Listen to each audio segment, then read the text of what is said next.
Desna roka prvaka Nove Slovenije, ministra za infrastrukturo Jerneja Vrtovca, državni sekretar Damjan Jaklin je znova v središču očitkov o hudi korupciji. Kriminalisti pod vodstvom specializiranih tožilcev mu očitajo zlorabo položaja, sprejemanje podkupnin in pranje denarja pri gradnji 8 milijonov evrov vrednega odseka pomurskega vodovoda. Jaklin, ki ga bremeni tudi kazenska ovadba v aferi Dars, naj bi nezakonito prejel več kot 60 tisoč evrov, večino v gotovini prek fiktivnih pogodb in slamnatih podjetij. Nika Kunavar. Tole so posnetki prvih gradbenih lopat. Vihteli so jih pomurski župani. Nov vodovod je veljal za eno najpomembnejših pridobitev tega dela Slovenije. 27 občin, skoraj 120 tisoč prebivalcev.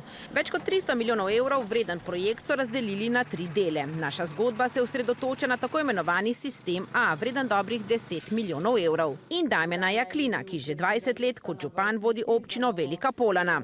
Vidni član Nove Slovenije je, ker je župan nepoklicno, pred mesecem dni lahko sedel še na stolček državnega sekretarja pri ministru Vrtovcu.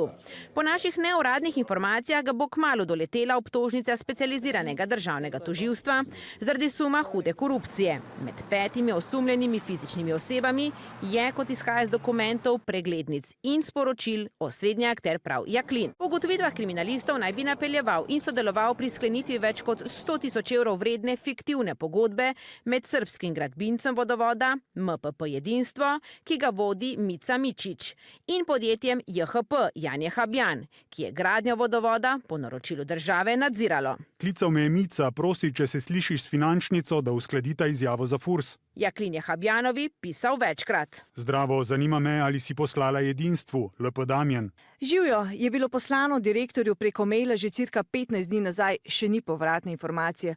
V četrtek sem okrog, med 9 in 10 pa sem v pisarni. Se lahko ujameva? LP. Večina denarja iz fiktivnega posla je na to prek 4 slamnatih podjetij, ustanovljenih posebej za ta namen, po ugotovitvah kriminalistov Nacionalnega preiskovalnega urada pristala v rokah Damjana Jaklina. Jana Habjan pa naj bi za to pobrala 15% provizijo. Zdravo. Zadeva, o kateri sva govorila, je lahko izvedena med 12. in 15. februarjem, FI 15. Prosim sporoči, ali gremo morda po drugi poti ali potrdim predlagano. Hvala ti. Je to najugodneje? In če si ti na varni strani? Jep, okej. Ne zgolj SMS sporočila med glavnimi akterji. Vse je bilo do natankosti popisano tudi v Excel tabeli, ki jo je kriminalistom prinesel eden od akterjev podkupovanja. Nato pa so jo neuradno našli tudi v hišnih preiskavah na računalniku Habjanove, v posebni mapi z naslovom Damjan 2019. Glede tabele vse okej, lahko naslednji teden javi kdaj, da tako splaniram pot, se pa lahko slišiva, LP Damjan. Nato je Habjanova, zato obstajajo dokazljive sledi, tabelo natisnila, nato pa jo nekaj dni pozneje odnesla Jaklinu, s katerim se je sestala na občini, ki jo vodi. Skesanec policiji ni izročil le tabele, temveč je izpovedal tudi, da je za Habjanovo in Jaklina na bankomatih dvigoval gotovino, namenjeno podkupnina. Zadeva je po naših neuradnih informacijah tik pred vložitvijo neposredne obtožnice.